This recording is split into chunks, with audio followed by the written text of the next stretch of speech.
লক্ষ্মীবার যেন সত্যি লক্ষ্মীর আশীর্বাদ নিয়ে নেমে এলো রামনগর বিধানসভা জুড়ে।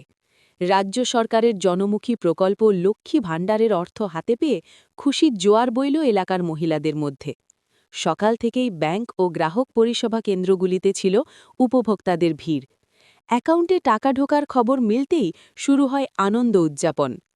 রামনগরের বিভিন্ন গ্রামে দেখা গেল এক অনন্য ছবি। মহিলারা দল বেঁধে আবির খেলছেন, নাচছেন, গাইছেন, যেন ছোট্ট এক বসন্ত উৎসব।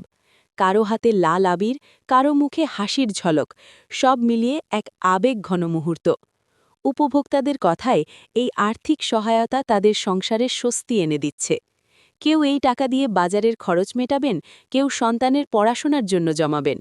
এক মহিলা জানান, এই সাহায্যটা আমাদের ভরসা দেয়।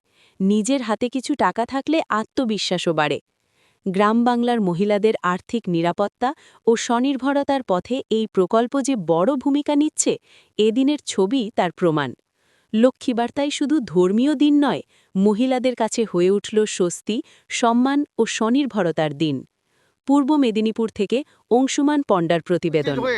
মমতা বন্দ্যোপাধ্যায়ের বাজেটে যে লক্ষ্মীর ভাণ্ডার প্রান্তিক অর্থনৈতিকভাবে বিস্তারের লক্ষ্যে সারা 11 সাল থেকে সরকার প্রতিষ্ঠিত হওয়ার পর থেকেই যেভাবে তিনি মানুষের উন্নয়নের পাশাপাশি নারীদেরকে প্রথম সারিতে এগিয়ে দেওয়ার ক্ষেত্রে তার যে ভূমিকা, সেটা আপনার রূপশ্রী, কন্যাশ্রী থেকে আজকে লক্ষ্মী ভাণ্ডার, ঘরে ঘরে পৌঁছে গেছে লক্ষ্মীর ভাণ্ডার।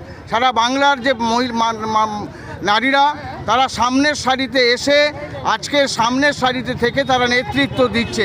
এটাই তো মমতা বন্দ্যোপাধ্যায়ের সরকারের একটি প্রধান।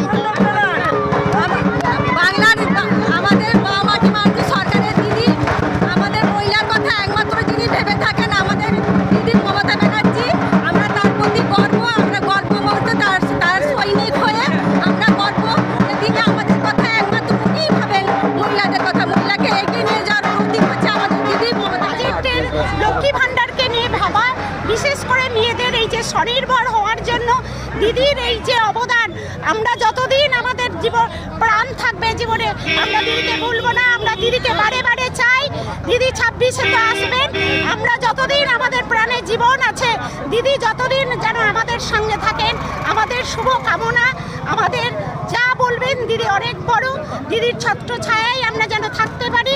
ভগবানের কাছে আমাদের আবেদন, দিদিকে যেন সুস্থ, স্বাভাবিক, সবল করে রাখেন।